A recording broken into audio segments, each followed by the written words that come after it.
Let's do it. It's time for winners and losers in the Big 12 this week. Welcome in. I'm Pete Mundo. We are HeartlandCollegeSports.com, where we cover the Big 12.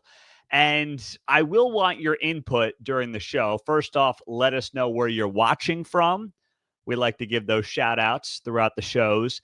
And let me know if you want me to give the three winners or the three losers first as we wrap up the week in the Big 12 Conference. We are 3 weeks running now on winners and losers, and it's been a pretty popular segment and show that we've been doing. So we'll keep it rolling unless you guys tell me otherwise. So welcome in. Make sure you are subscribed. Please hit the like button right now on the show, on the video, and drop us that 5-star rating and review. I'm going to start with winners. I'm going to start on the high notes this week. My three winners in the Big 12, I will start with the Kansas Jayhawks. KU brings in maybe the most experienced assistant coach in the history of college basketball. Jacques Vaughn, a former All-American whose number 11 jersey hangs in the rafters of Allen Fieldhouse, is coming back to Lawrence as an assistant coach. Vaughn was an NBA head coach for 5+ seasons. He's the first ever NBA head coach to join a KU coaching staff, and he brings 15 years of NBA coaching experience back to his alma mater. This guy has coached Kevin Durant, Kyrie Irving, DeAndre Jordan, Ben Simmons, former Jayhawks, Markieff Morris, Jalen Wilson, and now he is on the bench with Bill Self. He played for KU 4 seasons, 93 to 97, and was one of the best point guards in program history. I can't help but think that this is part of a succession plan for KU. That's where my gut's at. I don't believe that Jacques Vaughn, unless he's just fed up with the NBA game and he wants to help out his alma mater, I don't believe that Jacques Vaughn is just doing this because he wants to play second fiddle to Bill Self. Something tells me that not Bill Self's getting pushed out or anything like that, but Bill Self, there's nothing left really for him to prove. He's a Hall of Fame head coach. He may just ultimately decide, been doing this for a while. I've got some natties. This portal stuff is nuts. Kind of over it. Can't run a program the way I used to. I'm done. Right? I mean, Self's not getting any younger. He's got to be at least 60. So he's got to be saying to himself, how much more of this do I need? He's 62. Now, we do know Bill Self likes himself some Bill Self. Bill Self likes the spotlight. He likes being Bill Self. And for a lot of these guys, that is one of the harder parts of the transition. How would Bill Self handle that? Does he want to handle that? That remains to be seen.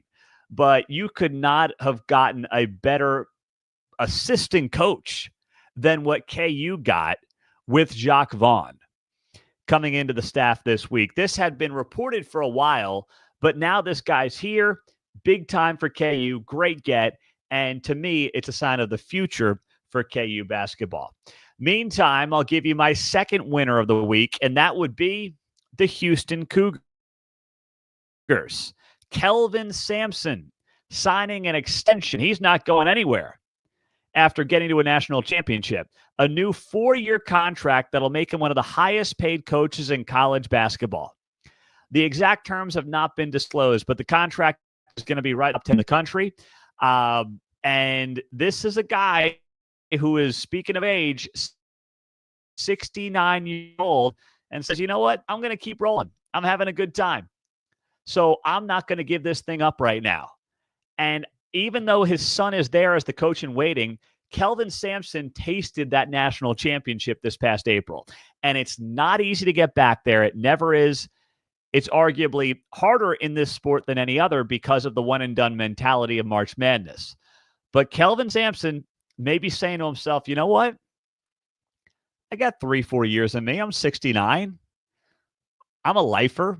I can do this till I'm pushing 75. Why not? Let's go. I got the program in a great spot. My son's here on the staff. He's the coach in waiting, but I'm not ready to give it to him just yet. So the Houston Cougars are keeping their Hall of Fame head coach, as they should, but I was surprised they signed a 4-year deal. Not that Kelvin Sampson wasn't worth a 4-year deal, but I figured it might be 2, maybe 3, knowing full well, he may only have a couple of years left in him.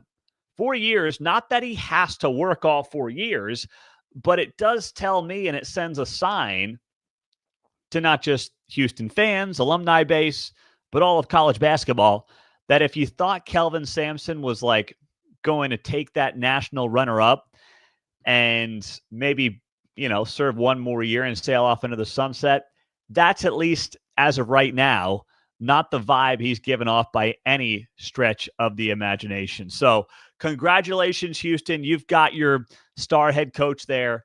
Not that he was ever going anywhere, but you may have him for longer than a lot of us thought that you were going to have him for. So I am putting Houston in my winner column this week for winners and losers in the Big 12. Now, another winner. The 4 new Big 12 schools, and let me explain.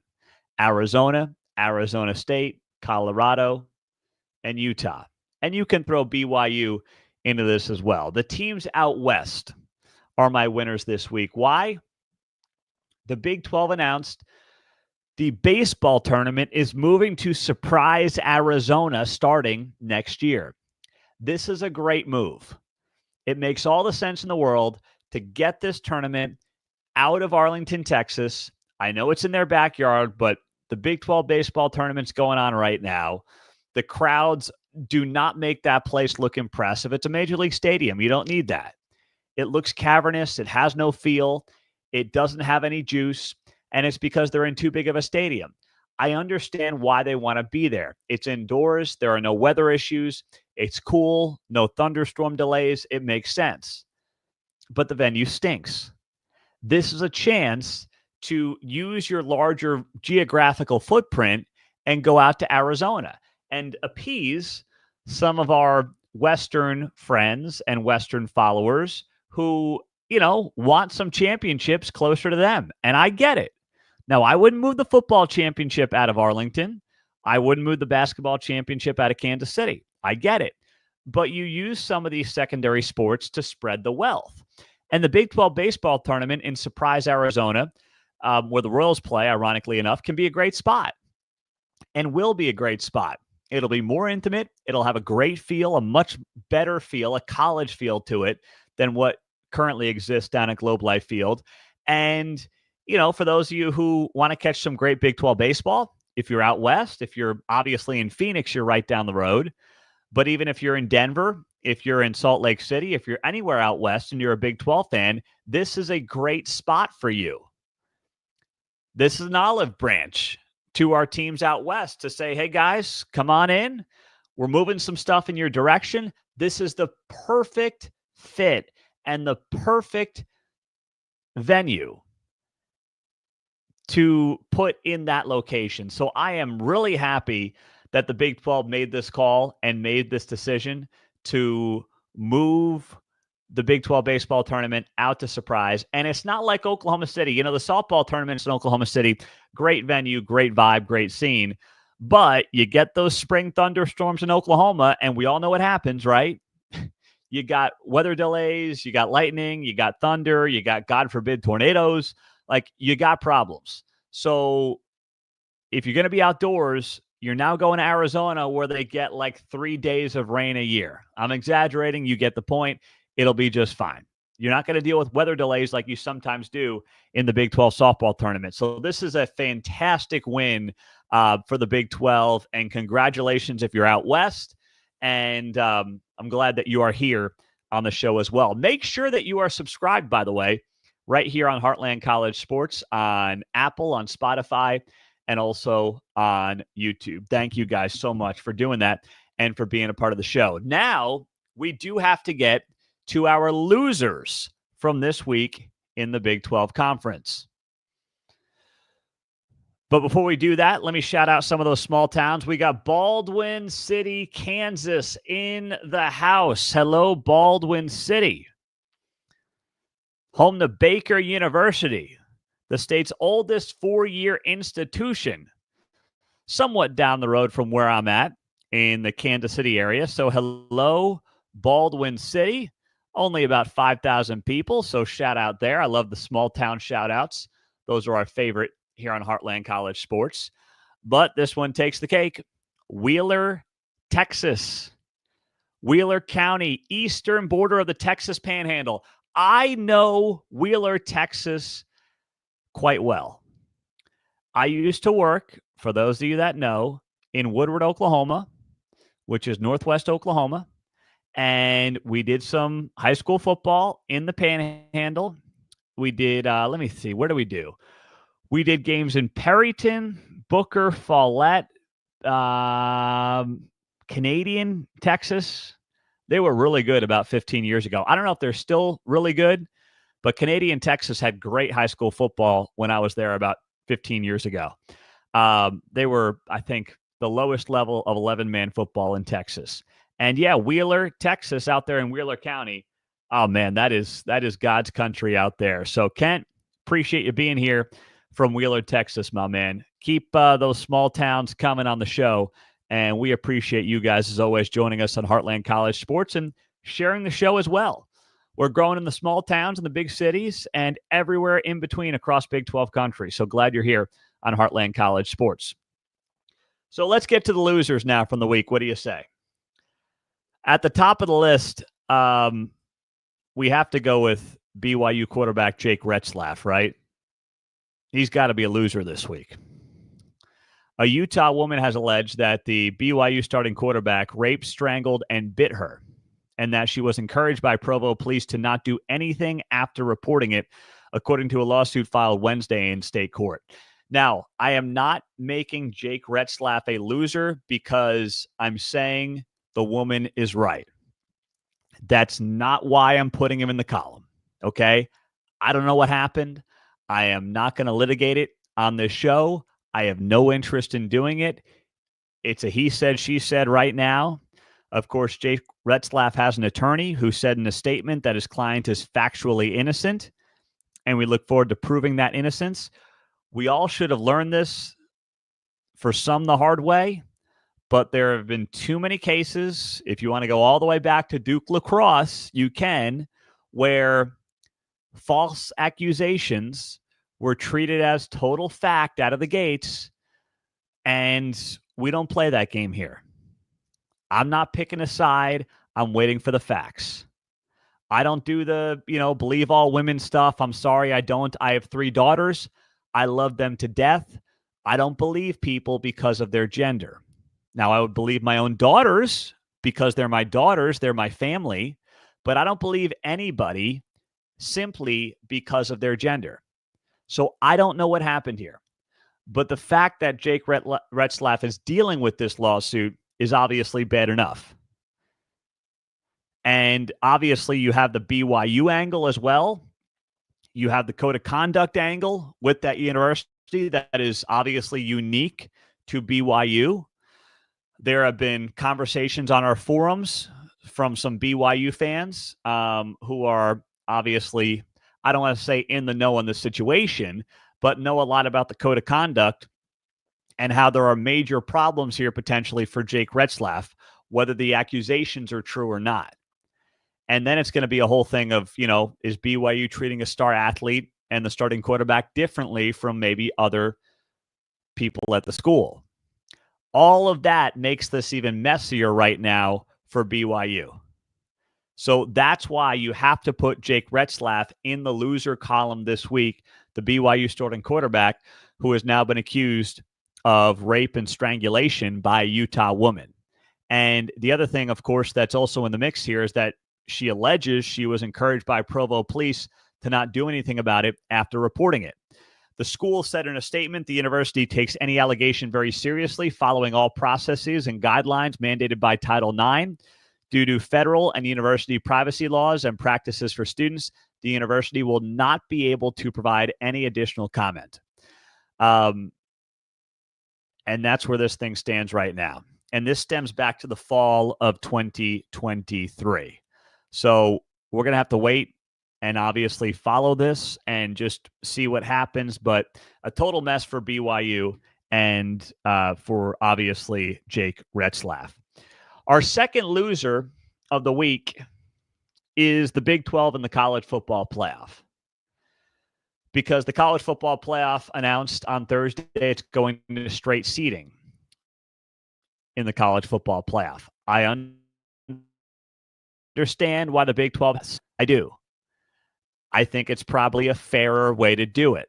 But it cost the Big 12 millions of dollars because the Big 12 was making a few million by getting that automatic bye because each round you got to, you would make more money. So like last year, Arizona State was an automatic bye because they won the Big 12. They were one of the top 4 conference champions. And that made, I think, the Big 12 a few million bucks just because of the way the bracket was set up, because they got an automatic basically bid to the college football playoff quarterfinals. So that's not going to happen anymore. You know, and I know that a Big 12 team probably has to go, I don't want to say 13-0 because TCU made the college football playoff going 12-1 in the 14 model, right? They lost to Kansas State after going 12-0, and they still made the college football playoff when it was 4 teams, a couple of years ago. So I don't think the Big 12 has to go 14-0 or 13-0 to get a bye and get one of those top 4 seeds. But you're not doing any worse than 12-1, right? You got to go 12-1. And even that game, TCU lost a tight one. They were undefeated up to that point. They were, I want to say, the 2 seed going into it. They fell down, and they got what they deserved. Beat Michigan, lose to Georgia. We all know the story. But probably 12-1 is what you got to do. And even 12-1 may not be good enough in the way the conferences are now shaping up, right? Without OU and Texas, with the way the Big 12 in a 16-team conference does have some schedules that are easier and some schedules that are harder, that will play a role in whether or not that 12-1 is worth, in the eyes of some, having a top 4 seed. I do think this, though, for the Big 12. Like TCU getting in, losing the Big 12 championship game, I don't think we'll ever see a Big 12 team get a top 4 seed and get a bye unless it's 12-1 with that conference championship win. Like, it'll have to be a team that's 11-1 and then wins the Big 12 title. It can't be a team that goes 12-0, loses the championship game, and still gets a top 4 seed. That seems highly unlikely based on how the conferences are currently set up. Because remember, when TCU got to that college football playoff, the Big 12 had not made all the changes yet. So you still had OU, Texas, round robin, the whole deal. So it was a very different league, and it was perceived, fair or not, differently by the powers that be in college football. So that is why I think the only way the Big 12 now gets a bye going forward is a 12-1 conference champion, with that conference champion having to be the Big 12 team that won the title, not a 12-1 team that loses the title. So from that perspective, listen, I'm Big 12 through and through, but from the monetary perspective and the odds of being a top 4 seed in the playoff perspective, the Big 12 took a hit this week. And last on the losers list is Big 12 softball, generally speaking. Super regionals are underway. Tech is playing Florida State. But the Big 12 had, 5 teams make regionals, and only 1 team makes the super regionals. Now, that was not a shock, but still. It's like the Sweet 16 is basically what we're in, and the Big 12 got 1 softball team to the Sweet 16. Oklahoma State had a golden opportunity, and they let it slip away. And obviously, it turned out to be a tough season for the Pokes on a lot of fronts. They were a big-time letdown. We thought we might get more this season. When you look around Big 12 softball from Baylor, didn't happen, right? So a lot of teams just came up short of expectations around the Big 12 conference this year. Texas Tech has not, okay? They haven't. They're in a very good spot in the super regionals. They beat Florida State in game 1, 3-0, in what is a historic upset, defeating the number 5 Seminoles in that super regional in Tallahassee. And now, as of this recording, Texas Tech is in a great spot and 1 win away from their first ever Women's College World Series appearance under the first-year head coach, Jerry Glasgow. So this is a really impressive run for Tech. And frankly, they are carrying absolutely carrying the Big 12 on the softball field right now. I'm Pete Mundo. There are your winners and losers. The winners this week in the Big 12. All right. So 3 winners in the Big 12 this week. Kansas basketball for the Jock Von Hire. Houston basketball for the Kelvin Sampson extension. And the Western Big 12 schools for getting the Big 12 baseball tournament out to Arizona and moving around some of these Big 12 championships to other parts of the geographical footprint. The losers this week in the Big 12. Jake Retzlaff, BYU quarterback, who was accused by a Utah woman of sexual assault this week, stemming back to a 2023 incident. Also on that list, we've got the Big 12 and the college football playoff. Why? Well, it's very unlikely they get that top 4 seed bye now that the playoff is going to a straight seeding model. It will be harder for the Big 12 to get one of those top 4 byes. And then Big 12 softball outside of Texas Tech had a rough season, only 1 team in the Super Regionals. Those are our 3 winners and our 3 losers from this week in the Big 12 Conference. I'm Pete Mundo on Heartland College Sports. Thank you guys for being here and appreciate you as always. Please do make sure you are subscribed, like this video. It makes a big difference. And on the podcast, drop us that 5-star rating and review. That helps us a lot. And we are so grateful for you doing that as always. Thank you guys. Have a great rest of your day. Go Big 12. We'll talk to you soon.